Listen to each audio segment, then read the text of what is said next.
Welcome to Readers of the Lost Art, with your presenter, Dr. Paul Anthony Taylor, a recovering academic. And the title of today's talk is on the origin of the species that speaks, playful tweets and patterns of culture. The devil hath power to assume a pleasing shape, yea, and perhaps out of my weakness and my melancholy, as he is very potent with such spirits, abuses me to damn me. I'll have grounds more relative than this. The play's the thing.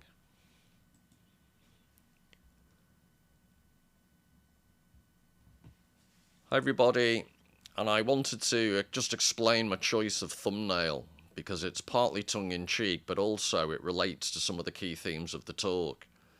So I can't help looking at this and thinking it's some type of ornithological Rorschach inkblot test. And that's a phrase you don't get to use very often. In the sense that you can read into whatever you want what these two jackdaws, like they are, I believe, are thinking or communicating to each other. My mind being the way it is, I think of it as a massive strop by the one on the right, quite dramatically looking the other way, refusing to speak to his partner there, and maybe they've had a row over who's doing the dishes. Maybe that's a bit close to home. I should quickly move on. But the idea of tweets in the subtitle as well, it refers literally to bird tweets, bird signalling, as we'll soon discover. But it obviously has relevance to the modern use of the word social media type tweets, or now is known as X or whatever. And there is a quite profound layers and levels of meaning you can explore in relation to signalling. And I'm going to use a guy, Gregory Bateson, and I was having a discussion with my good friend Richard Grannon about Bateson's notion of the double bind, which is used in psychology, and I'm going to be developing that. So in some senses, but it's going to take a while because Bateson's work is so rich. So it may take 2 or 3 videos. So just think of it as some type of depraved Batesonian foreplay. It takes ages to get to the eventual punch. But it's... Bateson has a varied background. And I'll be talking in a second about how he did some brilliant anthropological work. But also he was always interested in animal behaviour. And he draws some absolutely fascinating links that range from these things like these jackdaws and how they interact with each other and how they signal, to, eventually we'll get there, this concept of the double bind, which he used in family dynamics, which, to give a very quick précis, is the idea that people within abusive relations, not even necessarily abusive, but disparate power differentials. So a parent, for example, may send conflicting messages to a child, and because of the position of power of the parent, the child finds it very difficult to reason their way out of the contradiction that they're getting in the signalling, the paradox in the signalling. And why that's relevant to this is, Bateson analysed the way animals, and in this case jackdaws, signal to each other, and how they showed some awareness of the frame of reference within which the signalling was taking place. Which may sound bizarre, but he gives very specific examples, which I'll share with you in a second. And when people fail to be able to move within these frame of references that even animals can use, it can cause various sorts of mental illness. And Bateson shows, he developed this theory of the double bind, where in extreme cases, due to dysfunctional family dynamics, schizophrenia can result. Now, what I want to argue, it'll take a long time to get there, so please be patient, because hopefully the journey is really interesting. But the schizophrenia that Bateson argued could occur in individual family situations, I'm going to argue eventually, at the end of all of this, 2, 3, 4 videos time, that actually some of Bateson's arguments that we're about to look at have relevance on a broader social scale. So if you're looking for explanations as to why diagnosed mental illnesses are off the scale, schizoid autistic traits have never been diagnosed to such a degree, And there's general anxiety in society, generalized anxiety disorder, etc., etc., etc. All these things that I think, bizarrely, you can track some of the roots right back to the very origins of the language we use. And if not language, in the animal kingdom, basic signaling. And along the way, increasingly in modern times, where the tweets of birds have been replaced by the tweets of social media, endless messaging, our frame of reference has become profoundly distorted. And I'd suggest that's what's causing quite a lot of mental illness and anguish and anxiety. So it's quite a claim, and we'll see how we get there. But I'm drawing quite closely upon the work of Gregory Bateson. And so without more ado, I'll explain more of his work.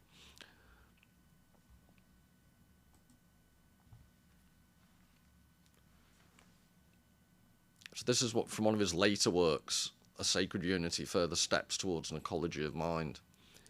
Does the jackdaw who says, "Cure," and then flies for home know that he's saying, "Cure," is in fact a message to another jackdaw, which will make the second jackdaw fly for home and say, "Cure"?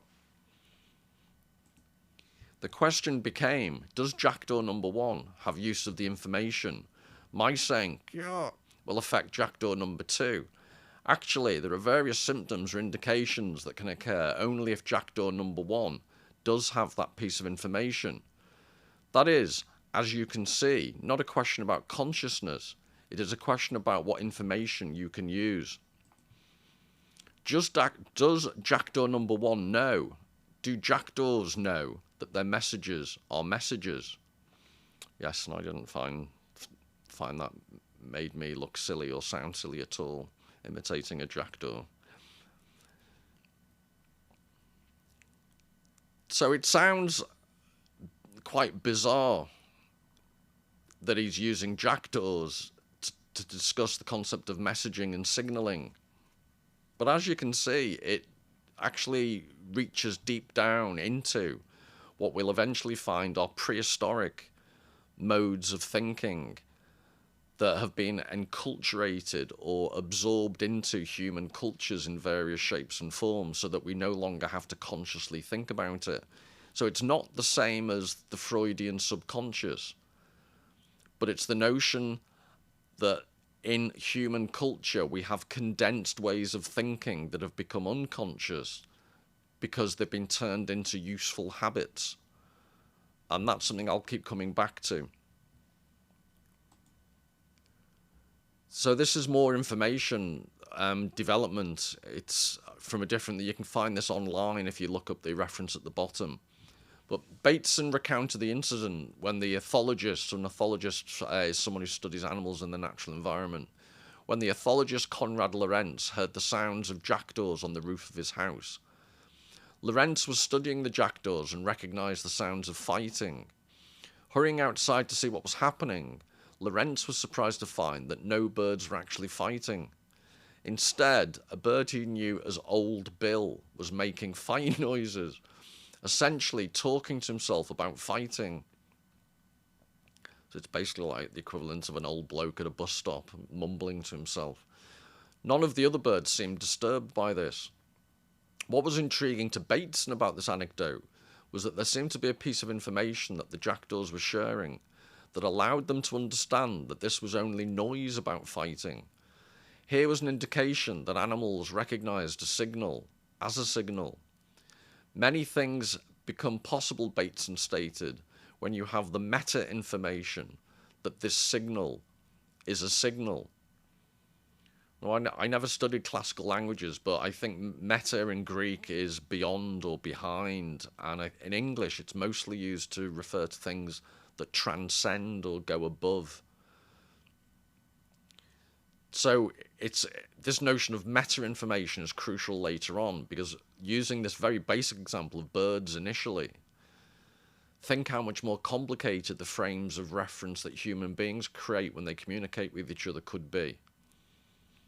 And part of my argument through this talk is that those frames of reference have been muddied and damaged because normally, since human culture, its earliest origins, human culture has evolved to condense frame of references, to make them part of our everyday habits, so you don't have to spend a lot of time thinking about them, but they can be incredibly useful. And we've replaced some of these frames of references and some of these unconscious ways of thinking with artifacts like social media. And so basically, this is why I chose the thumbnail. Bird tweets that create this discussion about signaling have been replaced by electronic tweets, or formerly known as tweets. So just to explore straight away, to give some background, because I've mentioned Bateson already, but to give some background on this character.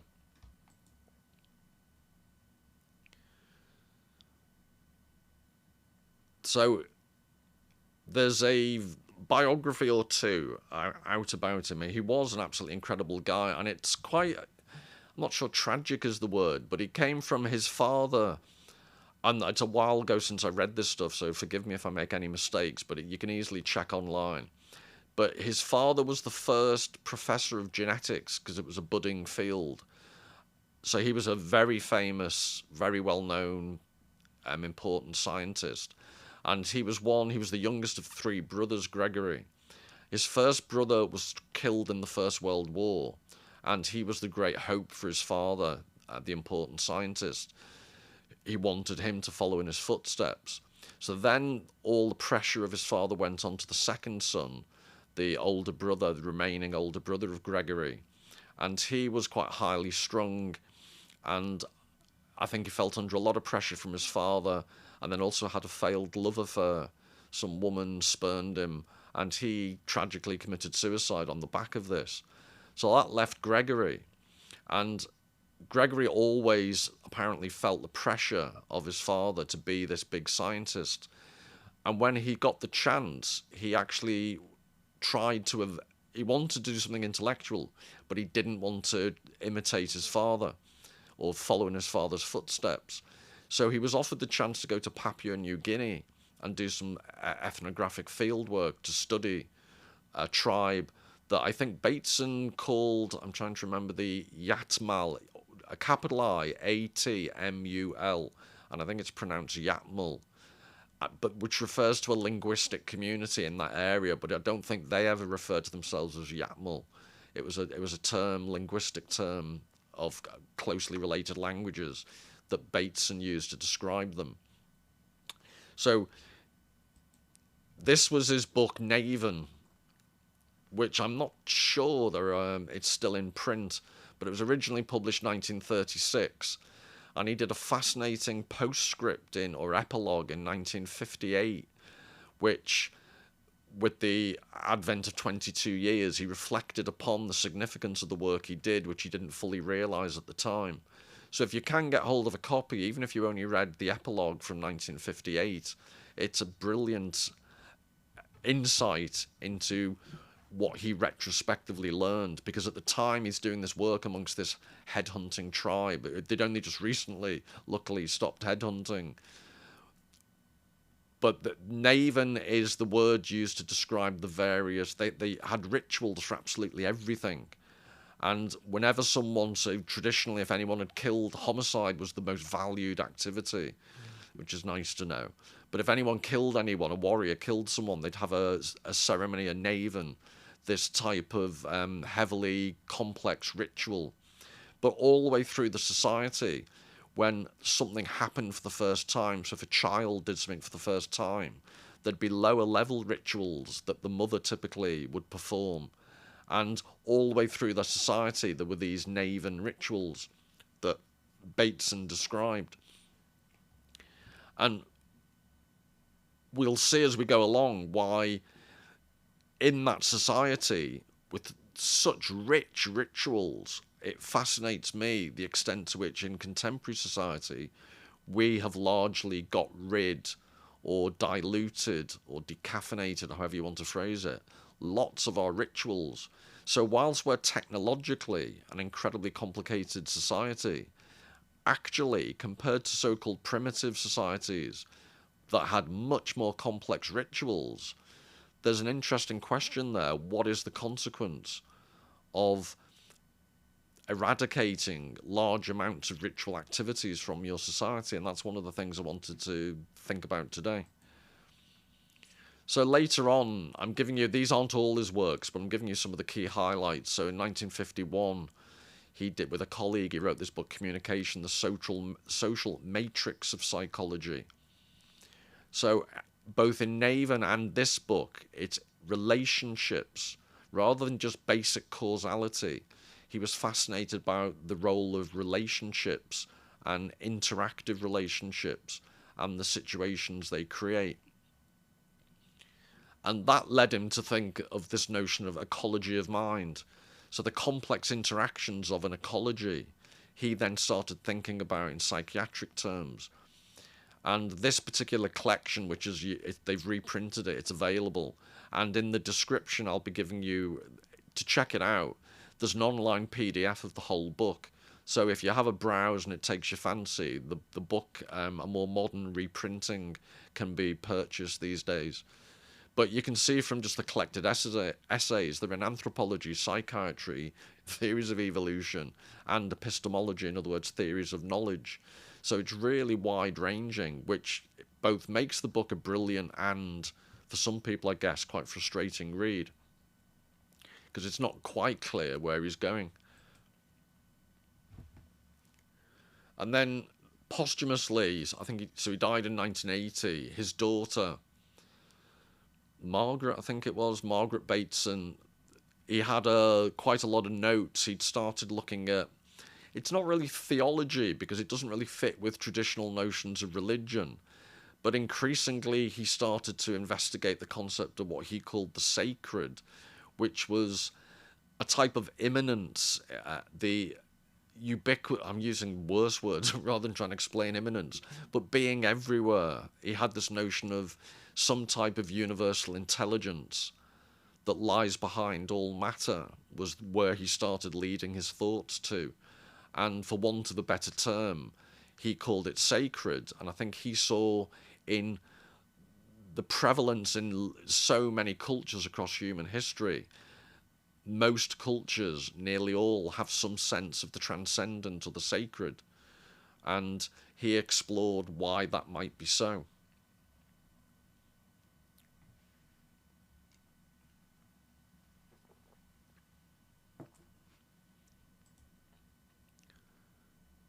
So I've briefly described this idea of the ecology of mind. And it's unfortunate in a way. I think ecology has been hijacked by various groups. So it's difficult to think of the term now without thinking of people like Greta Thunberg.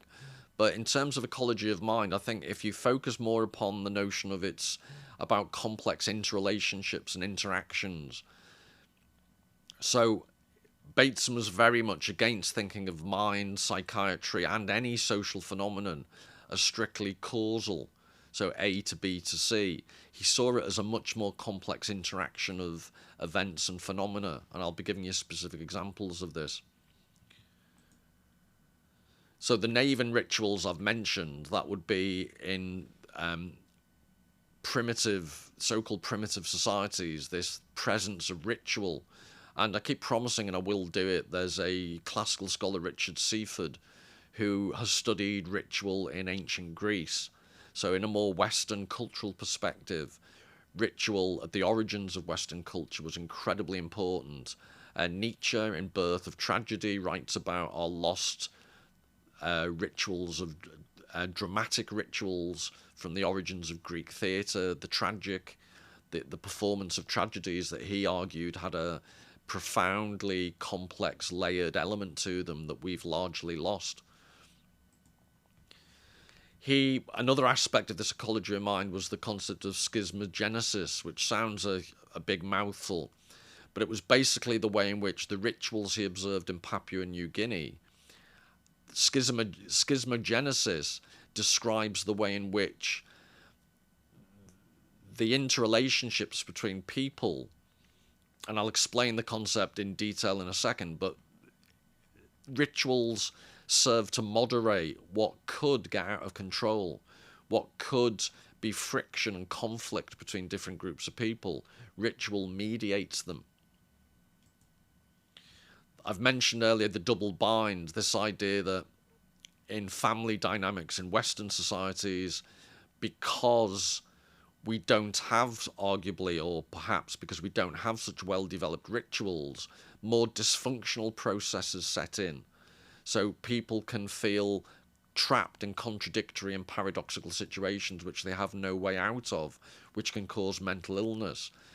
Schismogenesis in ritual form in so-called primitive societies, that actually avoids, it's a highly ritualized form of avoiding double bind.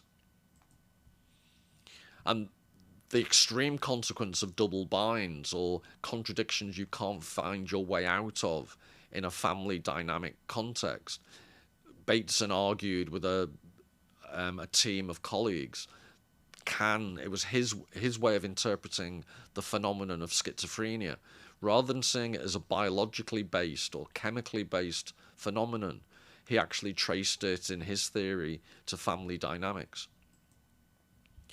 And then deutero-learning, again, they're all quite complex terms, but this just effectively means learning about learning. And it refers to the earlier notion of frames and the way in which jackdaws can actually be aware that old Bill chuntering away to himself isn't threatening them, because there are frames of reference that even jackdaws are sensitive to. So they learn about what they learnt about. There's layers, meta layers of learning, this is why Bateson used this concept of deutero-learning. And this all led to, he was quite a pioneer in the realm of cybernetics, early feedback systems that eventually have led to computing and AI, God help us. But cybernetic systems, the concept of recursiveness in cybernetic systems, there are positive and negative feedback loops. So there's a recursiveness. There's an evolution of the situation's not static because things change on the basis of feedback. The most simple example I can think of is a thermostat in a house. You set the parameters by setting the temperature, but then the temperature sensors will turn on and off the boiler dependent upon the parameters you've set. And there's a feedback loop. It's one of the most basic ones I can think of. And then I've already described this relationship between, in Bateson's work, the concept of ecology and epistemology of the sacred. So I only wanted to do this to give you an overview. I'm skated through them quite quickly, and we can always come back to them if any of you want any of these explored in more detail in future weeks. But the ecology of the mind, this is an overview of what is a very rich and varied output he had during his professional life. But to give you a practical, this is all very wordy, I'm conscious of that. So with specific reference to this concept of schismogenesis, in other words, how rituals can help contain pressure within a society, and then ask yourself, this is the corollary I'm making, that we live in an incredibly stressful modern time when there don't seem to be many safety valves, when people are angry with each other, bipartisan politics is at its extreme. We have relatively few rituals, so the majority of the population is not religious. They don't go to religious rituals or services. Sports, I suppose, are most people's contact with, I think, what Durkheim or Georges Bataille or Durkheim, the French thinkers, called collective effervescence, when everyone gets together and feels this sense of collectivity. But just to give you a visual example of schismogenesis, if you think of this as I'm not engineer-minded whatsoever, so I'll do my best to explain it. But if you think of this as an example of a steam engine that's of using steam power to work the system on the right, if you notice in the middle, there's a contraption that I think's referred to, it's called a governor. And this is a practical example. And my understanding is, forgive me any engineers out there if I've got this wrong, but my understanding is, as the system's working and the pulley's being rotated, if the system starts working too quickly, those two balls will rise higher and higher with the momentum of the speed of the operation. And if they rise too high, they will open a valve. Because the system's going too fast, they will open a valve which will let some steam out, which will decrease the pressure, and then the system won't overheat. It will stay within the correct parameters. So effectively, it's a safety valve. And in one of his works, unless I've imagined it, I seem to remember Bateson describes schismogenesis as this type of safety valve, but in a cultural setting. And again, I'm sorry to belabor the point, but it is worth thinking about the extent to which, in contemporary times, how many of these safety valves do we have? I'd argue that most social media and all the various forms of interaction we have tend to lead towards more pressure, not less.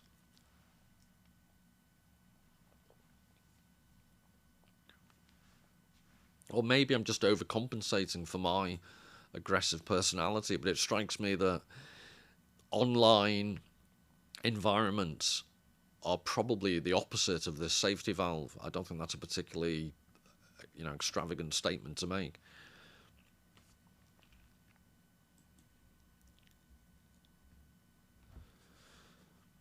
Now, this emphasis upon culture, it was someone who preceded, so I'm jumping around, but Gregory Bateson married at one point a female anthropologist, Margaret Mead, and a predecessor of Margaret Mead was a woman called Ruth Benedict, who wrote a book called Patterns of Culture. And it's a bit dated. She also wrote a book about, I think chrysanthemums in the title, but it's about Japan. She was an anthropologist who did work in the Second World War to help American government understand Japanese culture. And that book, I think, got criticised for being a bit naive. But the Patterns of Culture book is about 3 different cultures from around the world. And one of the early observations she makes is that in a sophisticated technological society, we are exactly that. It's incredibly sophisticated. Our art forms are are obviously sophisticated when we compare ourselves to basic, more primitive societies. She says that alters slightly if you look at their works of art, like pieces of pottery or basic cave paintings. It's not very impressive. But she said if you look at their culture as a whole and their various rituals and how they organise themselves and think of that as the work of art, they are the patterns of culture that Ruth Benedict was intrigued by. And Margaret Mead and Gregory Bateson also, I think, were influenced by this looking at patterns of culture. And the patterns, just to keep re-emphasising, are not just simply causal. They're multi-layered and they're interactive, and I think this is what led to Bateson's interest in cybernetic systems, complex information systems. And the fallacy of misplaced concreteness was a guy called Alfred North Whitehead, who's a very difficult philosopher, but his philosophy was all about process theory, it was called. And it's the idea, and Bateson, I think, drew from this as well, that led to his concept of ecology of mind. Process theory is all about how the whole of nature is one big unified process, and it's not what most Western philosophy tends to adopt the attitude of, from Descartes, I think, therefore I am. There's human mind and then there's physical reality, and the two things are quite separate. It's called dualism. Whitehead argued, no, this isn't true. But before I go off on a tangent on him, the concept of the fallacy of misplaced correctness is the idea that in Western science, they think they can identify certain areas to study as self-identified, separate, observable units. And both Ruth Benedict talking about patterns of culture and North Whitehead, his idea was that no, culture and reality itself are much more interwoven and interrelated and complex, and it's a mistake to think that you can identify, as a lot of Western science does, unique. You can, to the extent if you want to manipulate in a causal fashion. So you can identify certain parts of the body, and modern Western medicine treats certain symptoms brilliantly. So if you have a tetanus jab, in Victorian times you die just cutting yourself on a rusty nail. I don't think anyone would say it's a bad thing that you can have a tetanus shot. But there's also the whole loss of treating people as unified wholes. You go from consultant, specialist to specialist, and you as a person, it's very rare that you ever get treated your whole body. But anyway, digressing, but the fallacy of misplaced concreteness is another way of pointing out Western science's excessive tendency to use specialist, misplaced concrete knowledge. So this is another way of describing it. The idea that a culture can be subdivided into institutions where the bundle of traits which make up one institution are alike in their major functions. So the idea that you could take, for example, religion, and you could do a sociological study of religion in a modern society, as if religion is easily separable, whereas in most historical societies, religion would be an intrinsic part of everything someone did. So what's being pointed out here is the misplaced concreteness of trying to do things in a way that makes systematic research sense. It's easier to do something if you can box it off and allocate what you're going to spend your time on. But there's an artificial separation that you're doing that does violence to the object you're supposed to be studying, if it's a whole society or a culture.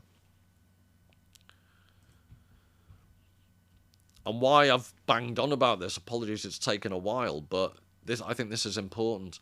An analogous fallacy occurs in psychology and consists in regarding behaviour as classifiable according to the impulses which inspire it. For example, into such categories as self-protective, assertive, sexual, acquisitive, etc. The psychologists would do well to accept the probability that every bit of behaviour is, at least in a well-integrated individual, simultaneously relevant to all these abstractions. So the American Diagnostic and Statistical Manual that isolates all the identifiable traits of particulars like psychological or psychiatric bingo. If you have 6 out of 10 traits, you qualify for a medical condition under the Diagnostic and Statistical Manual, the DSM. And I think most reasonable people would say that's a really odd way to conduct mental research. That's not how people who are unified organic wholes typically operate. But anyway,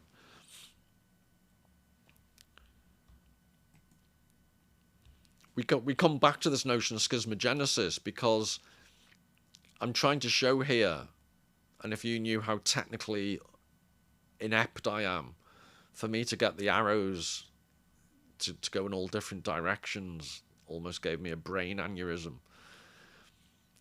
But just to explain briefly, on the right hand side, the idea is that play, so to some extent the jackdaws can play and they create frames of reference. When human beings play and create frames of reference, they also create rituals, and underlying those rituals in future, I'm going to do a lot of material on the concept of metaphors. So remember the concept of meta-information previously. Well, a metaphor is a transcendent comparison within language. something standing in, something beyond the existing, standing in for it, or something lying behind what exists in a we use the phrase metaphorical sense. So I've put them in a line: play, frames, ritual, metaphor. But what I'm trying to express is all of these, as I've been describing in the previous slides, all of these aspects of a culture coexist simultaneously. So there's a difference between what's called the diachronic and the synchronic. The synchronic, it's where we get the word synchronicity. Synchronic happens all at once. The diachronic is separated by time. And we tend to research things diachronically. We look for systems, we look for stages. Whereas in truth, as human beings, you experience all these things at once. And schismogenesis, this idea of, it's a way of processing behaviour between individuals, and it's divided into what's called complementary schismogenesis and symmetrical. So to give you specific examples, let's say there's a typically boastful male. Careful how I self-reflect here. But there's a boastful male and there's a traditional submissive gender-dominated wife who's, the more her husband is dominant and arrogant and opinionated, the more she becomes submissive. And that would be a schismogenetic response. So in order not to rile this aggressive traditional husband, she will act more and more submissive. The other way of dealing with it is the symmetrical. So let's say there's two men who are very boastful. When one man boasts, the response from the other man is to match, or two different tribes. One's quite aggressive, the other tribe responds with aggression. And in both cases, the complementary, where, for example, a submissive person will demean themselves to keep the aggressive person happy, that can evolve and it can become worse and worse and worse. So there's a direction of travel. It tends not to remain static. Likewise, symmetrical or competitive schismogenesis can become very quickly, two tribes, for example, could end up going to war because their symmetrical behaviour creates conflict. Well, what Bateson explored in Naven was various rituals that had schismogenetic qualities that actually managed and stopped these things getting out of control. So he had, I won't go into the full details, but you have this very complex family system whereby the brother of a mother's child will take on, so the uncle will take on this role in various rituals. And if the child is deemed to be going too far or misbehaving, there would be a ritual way of basically chastising the child within accepted bounds. And this was true of, at various points, men would dress as women and women would dress as men. And that would stop, for example, the submissive, the complementary schismogenesis getting out of control. Because there'd be a way of playing the role of the other in a ritual format. So all of this on the right-hand side, play, frames, ritual, metaphor, these are all described in Bateson's work when he looked at this tribe in New Guinea, Papua New Guinea. And if you can find access to this book, Naven, I can talk about it in future if there's any interest. But this is what it's all about, how a supposedly primitive tribe had incredibly complex social rituals that seemed to manage any tensions within the tribe. Admittedly, they went out on a regular basis and chopped people's heads off from opposing tribes. But it's internally, the pressure valve I showed you from the boiler system, the governor, that's how schismogenesis works. And this just to go back, on the right-hand side, the way in which play frames ritual metaphor, I've put them in a vertical line, but what I'm doing here is trying to show you this is almost a Borromean shape. It's based upon the concept of a Borromean knot. But you see how this is not a bad visual representation of how interrelated all these things can become.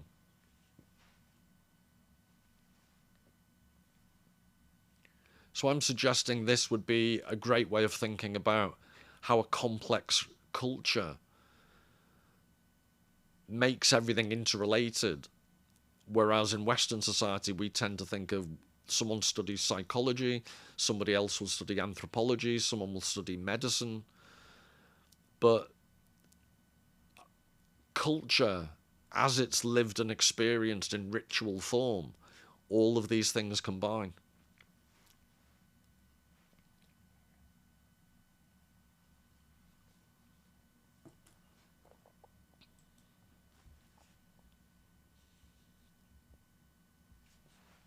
And it all gets reduced in some ways to the concept of play. Remember at the very beginning I deliberately chose the quote from Hamlet, "The play's the thing." Now this phenomenon play could only occur if the participant organisms were capable of some degree of meta-communication, i.e. of exchanging signals which would carry the message, "This is play." And I think what Bateson brought home to me, because I've always had dogs and I've always watched dogs play, and you don't think anything of it, but actually the way Bateson describes it, for animals to play requires quite complicated conceptual awareness of different frames of reference, more so than you might at first think. So he says the next step was the examination of the message, "This is play," and the realization that this message contains those elements which necessarily generate a paradox of the Russellian or Epimenides type, a negative statement containing an implicit negative meta-statement. Expanded, the statement, "This is play," looks something like this. These actions in which we now engage do not denote what those actions for which they stand would denote. So don't worry, I'm going to explain all this, but the Epimenides is the concept of, I've done some of this when I did a whole video on the notion of paradox, which I'll put in the description. But the concept of Epimenides, he was the one who popularized the idea, the Cretan who said all Cretans are liars. And then the paradox is, well, can you believe the Cretan man who says all Cretans are liars?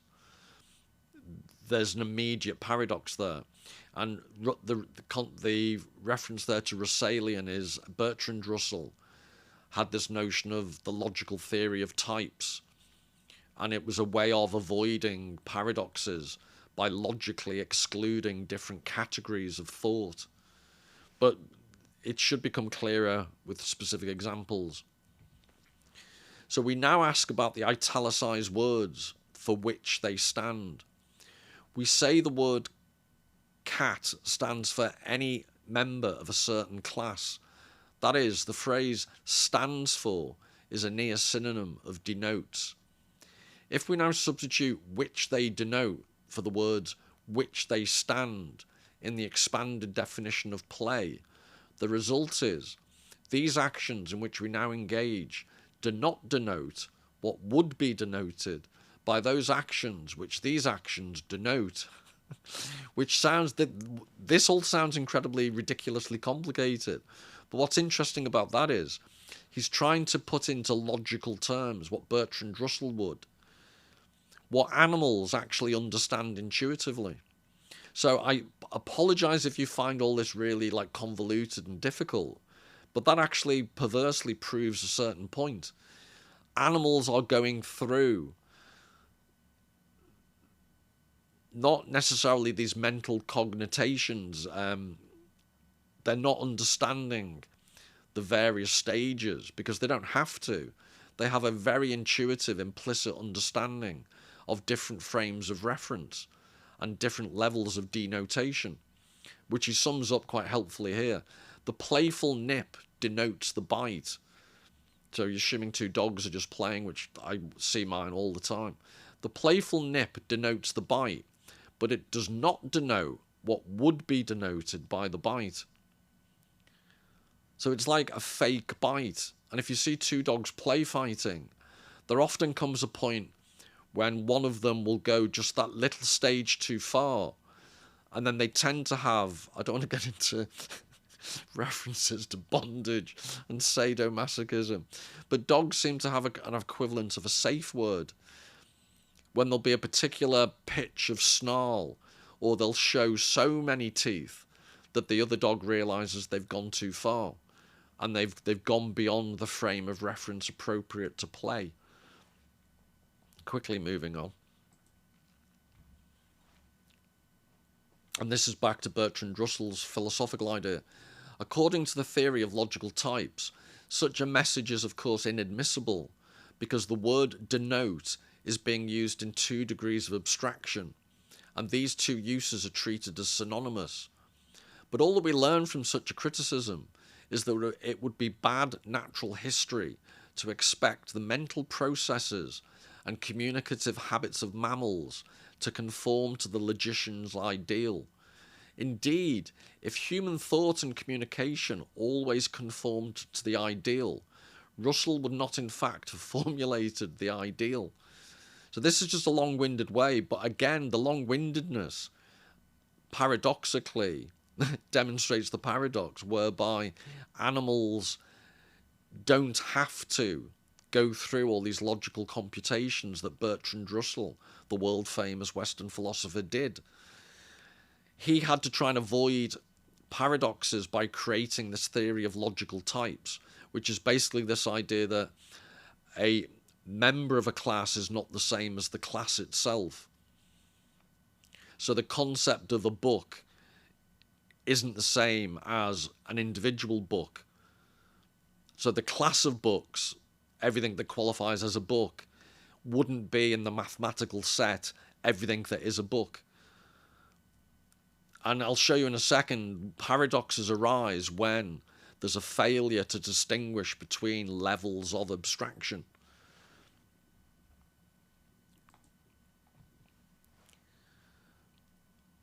So a related problem in the evolution of communication concerns the origin of what Korzybski, it's Polish, Korzybski, just offended hundreds of thousands of Polish people. So Korzybski, I'm all chuffed now I can pronounce it, has called the map-territory relation. The fact that a message of whatever kind does not consist of those objects which it denotes. So in parentheses, the word cat cannot scratch us. Rather, language bears to the objects which it denotes a relationship comparable to that which a map bears to a territory. Denotative communication, as it occurs at the human level, is only possible after the evolution of a complex set of meta-linguistic, but not verbalized rules, which govern how words and sentences shall be related to objects and events. It is therefore appropriate to look for the evolution of such meta-linguistic and/or meta-communicative rules at a pre-human and pre-verbal level. So again, apologies, this is also wordy, but again, what it's trying to show is the way in which the human ability to denote by using communication, it's only possible after the evolution of a complex set of metalinguistic but not verbalized rules. In other words, we know implicitly, intuitively, and very quickly, instinctively, how to apply various complex rules of communication. We don't have to waste a lot of time thinking about it. And at a low level, what jackdaws and dogs can do, they can distinguish between frames of reference. That's what we do when we use language and metaphor and play.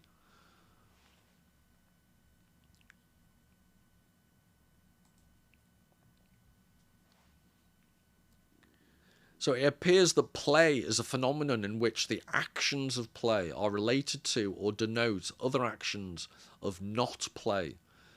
We therefore meet in play with an instance of signal standing for other events, and it appears therefore that the evolution of play may have been an important step in the evolution of communication.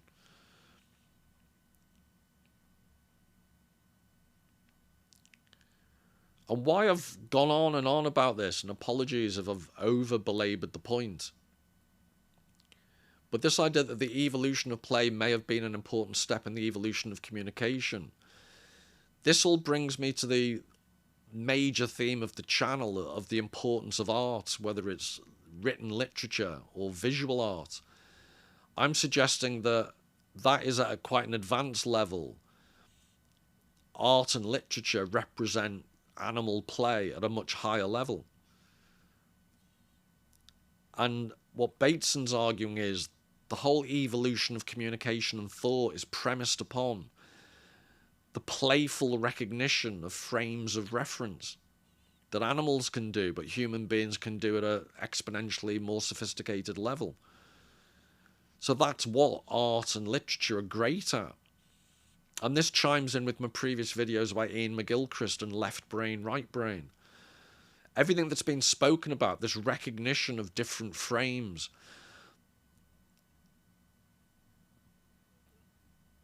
when the right-hand side of the brain is able to, the right-hand side of the brain is able to think in terms of complex patterns and metaphors.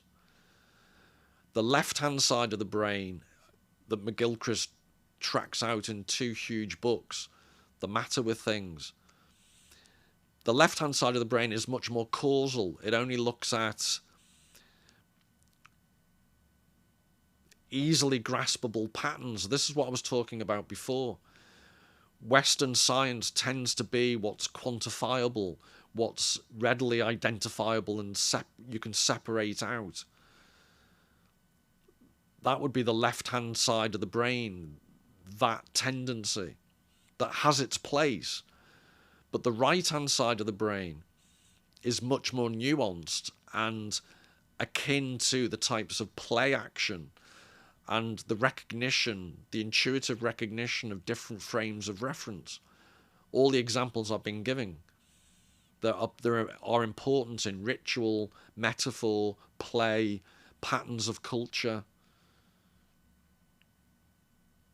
So if modern media are encouraging left brain tendencies and are against all the types of playful, intuitive, metaphorical, ritualistic human activities I've been talking about, well, you're in a non-playful, anxious environment in which schismogenesis, this maintenance of the boundaries between antagonistic people, break down, is my argument. But anyway, just like this, just now to give you some practical examples, this evolution of play may have been an important step in the evolution of communication, to re-emphasize the links all this has to the concept of art.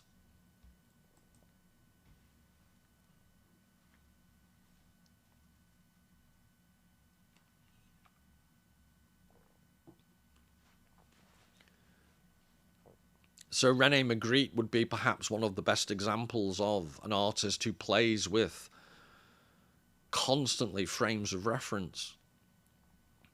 So the point of this painting is it denotes a pipe, but it actually isn't an actual pipe. And my argument would be that is a very obvious thing to say, but then when you live in a society saturated with things like reality television and with the screened portrayal, denotations of things that increasingly, in my experience, young people take more and more literally, to the extent that I think there's, I mentioned another overhead, but the way in which the word literally is overused and misused. because people seem to have lost the ability to distinguish between the literal and the metaphorical. It absolutely winds me up when people say literally, literally all the time. But this is just now becoming therapy for me, so move on. So this concept of the treachery of images. Magritte is showing himself very sensitive to what Bateson was describing as the basis of communication.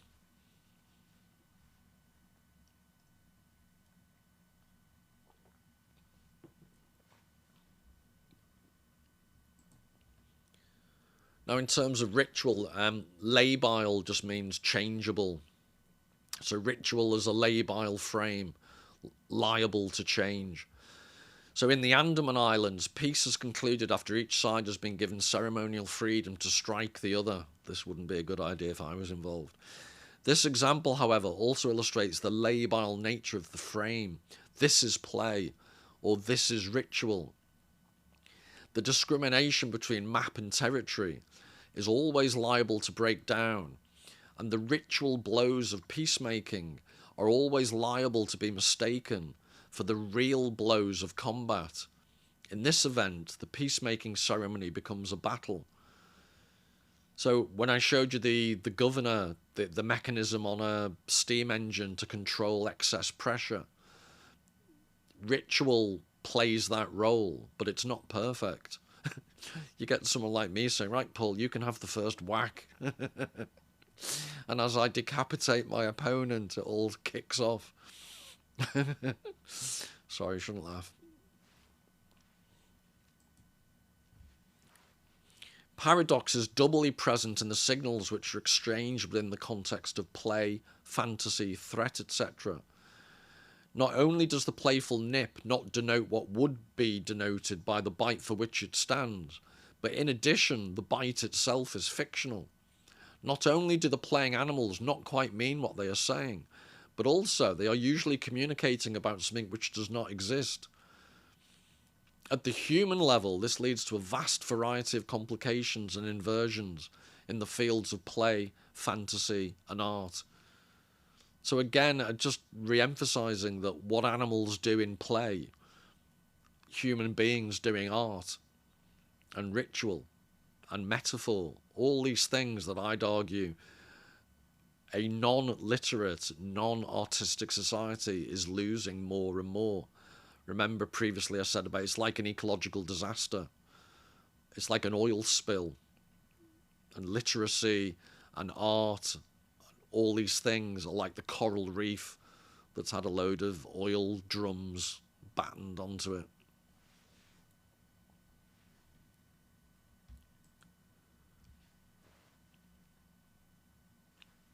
And I'm suggesting this is MC Escher.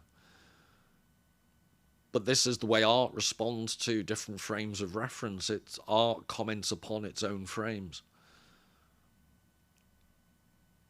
I'd suggest it's a not unimportant aspect of what art does.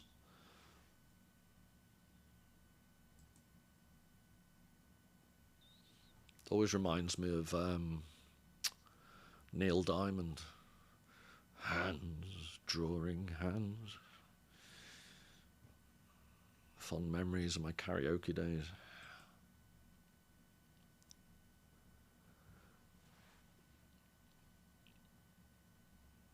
And then if you look closely, Escher here is just visually, it's a nonsensical, paradoxical drawing of different layers, different frames of reference.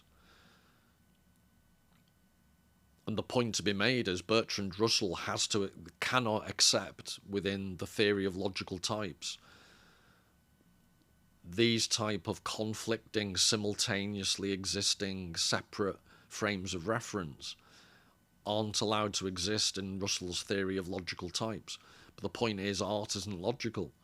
Escher can represent simultaneously those things that shouldn't be represented together in a strictly literal world. But guess what? Art isn't literal.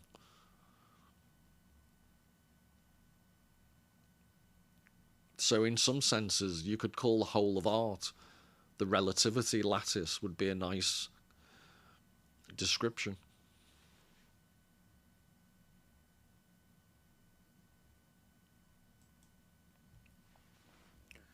So just to start finishing up this notion of frames and contexts,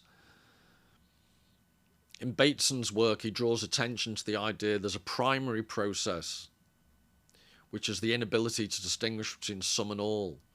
I'll give you the very specific example of what this is referring to. But basically, there's a primary process which the mind works at, which struggles to tell the difference between frames. So if you're on the autistic spectrum, you'd find the ability to distinguish between your frame of reference. Are the dogs playing, or are the dogs being serious? Are they really fighting? You might find it very difficult to distinguish. And the secondary process is the ability to distinguish between these frames.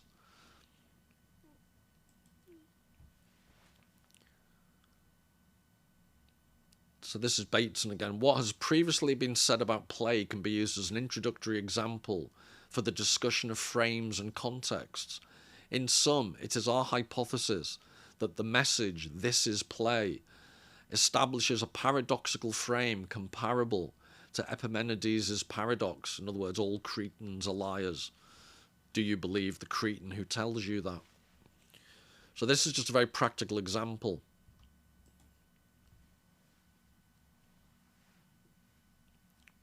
Sounds like one of those perfume adverts, doesn't it? I love you. I hate you.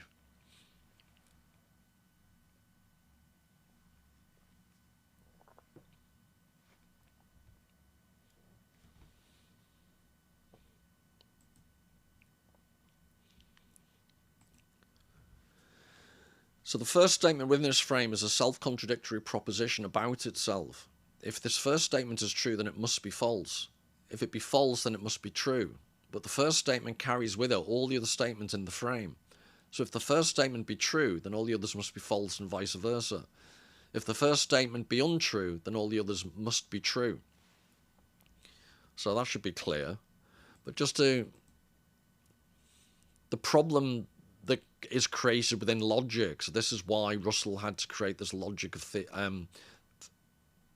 theory of logical types.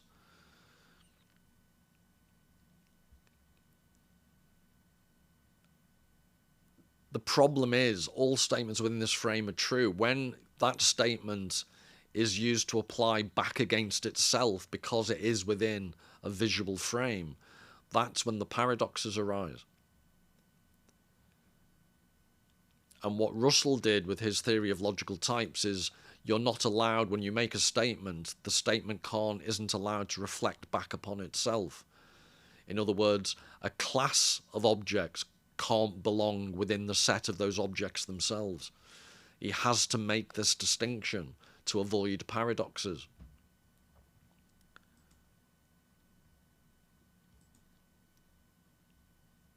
So I can't really explain anymore because it's deliberately paradoxical, it's deliberately confusing, and that's explained by Bateson as well as can be explained, but still, because it's a paradox, it sounds... And this is the point, that between the first and second process,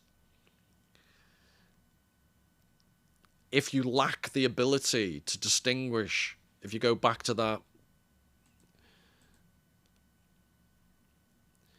all statements within this frame are true. Well, what if only some of those statements are true? It's the over-literal interpretation of the phrase and the inability to distinguish between different frames and none and some, as was described before. That's what creates the aggravation and the paradox. You have to realise that you have to step outside the frame rather than be bound by it. And I'd suggest the previous Escher example and the René Magritte example, they're engaging with the paradox. That's showing how art deals with paradox, rather than finding it incredibly confusing.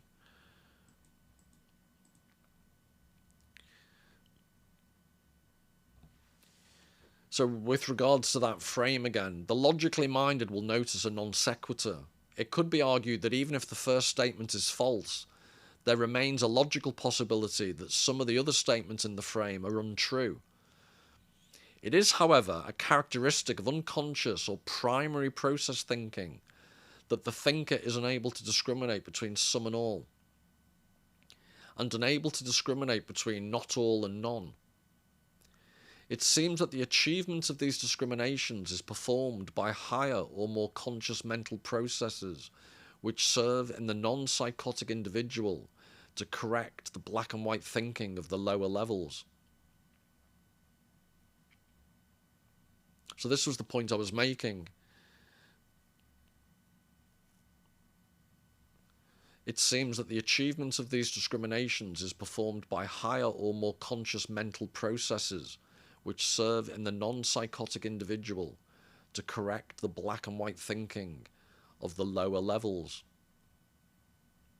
And my theory, which I'll develop in much more detail in future weeks, is this idea: society as a whole, as we've lost touch with art's ability to cultivate the right-hand side of the brain, and the right-hand side of the brain's way of appreciating metaphor, appreciating patterns, what you're left with is the borderline psychotic inability to correct the black and white thinking of the lower levels, the inability to see the difference between the frames.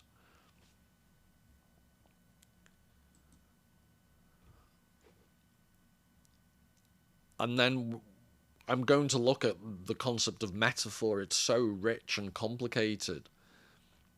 And this is just an example of how complicated metaphors can be, because they are an expression, they are a comparison, they are a meta beyond or behind or above. But also they are taken literally sometimes, because that's also what human culture can be. So finally, in the dim region where art, magic and religion meet and overlap, human beings have evolved the metaphor that is meant, the flag which men will die to save, and the sacrament that is felt to be more than an outward and visible sign given unto us. So I think he's talking about the Eucharist there in the Christian faith. Here we can recognise an attempt to deny the difference between map and territory, and to get back to the absolute innocence of communication by means of pure mood signs. And again, what I'd say is so important about art is art treats metaphor as metaphor in all the ways I've described: René Magritte, Escher. It plays with frames, it plays with metaphor. But then to some extent, good art can also take metaphor seriously. So there's a baked in complexity to art that just makes it incredibly generative and powerful.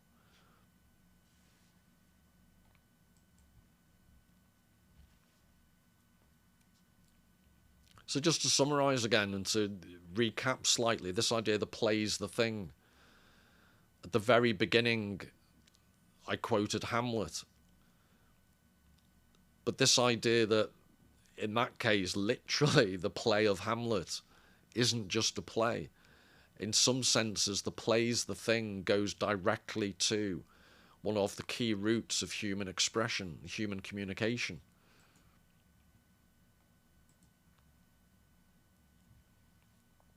So play marks a step forward in the evolution of communication, the crucial step in the discovery of map-territory relations. In primary process, in other words, really low-level thought, map and territory are equated. In secondary process, they can be discriminated. In play, they are both equated and discriminated. And that's, again, why, for me, art is so important. So in a previous video, I discussed the concept of insta-angst.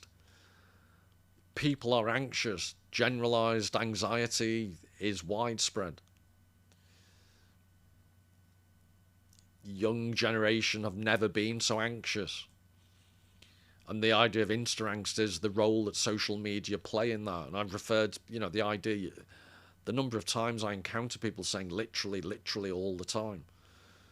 But I'd argue they've lost touch. They've lost their bearings in relation to what is literal and what is metaphorical.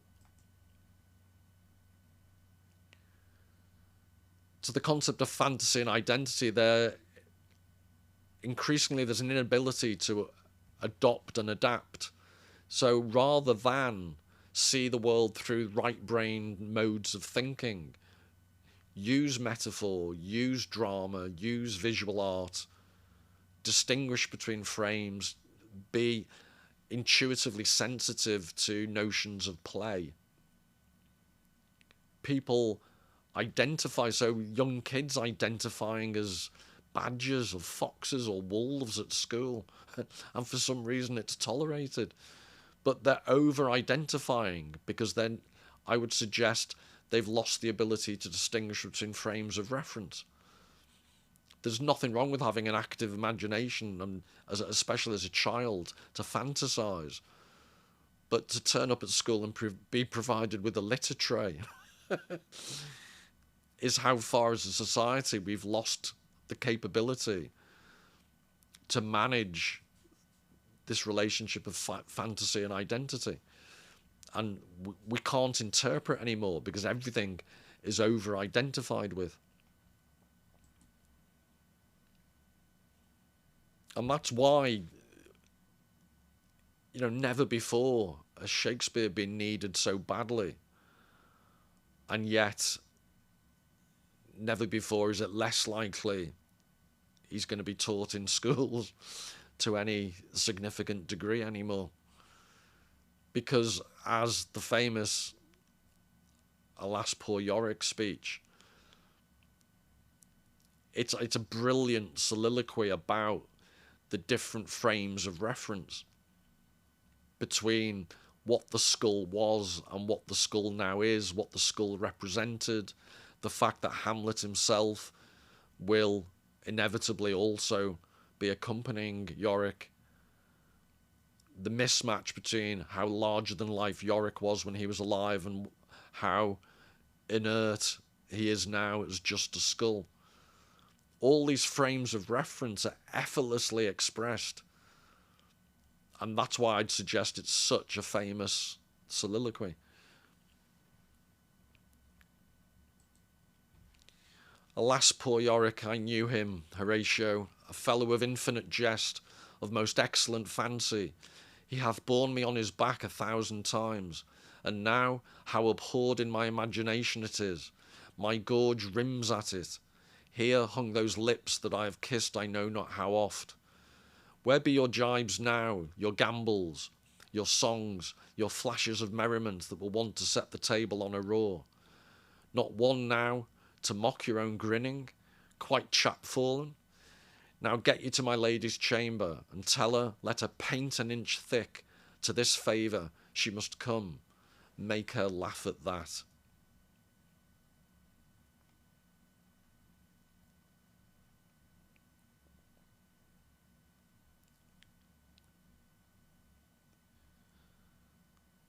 And then I just wanted to leave you on this theme of a skull.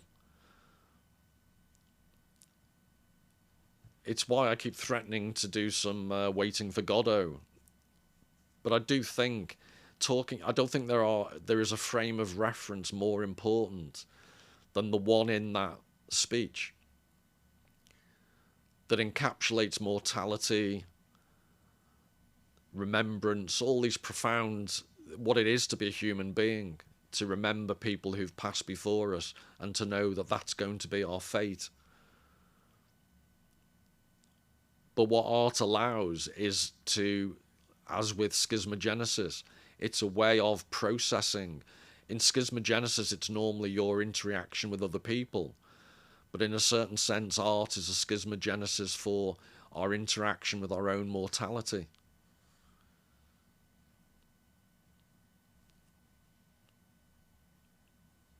So I'll just end, and thanks for your patience up to this point, but I'll just end with one of my favourite paintings that I think summarises the various frames of reference, the role of art, primary and secondary identification of frames, all those things.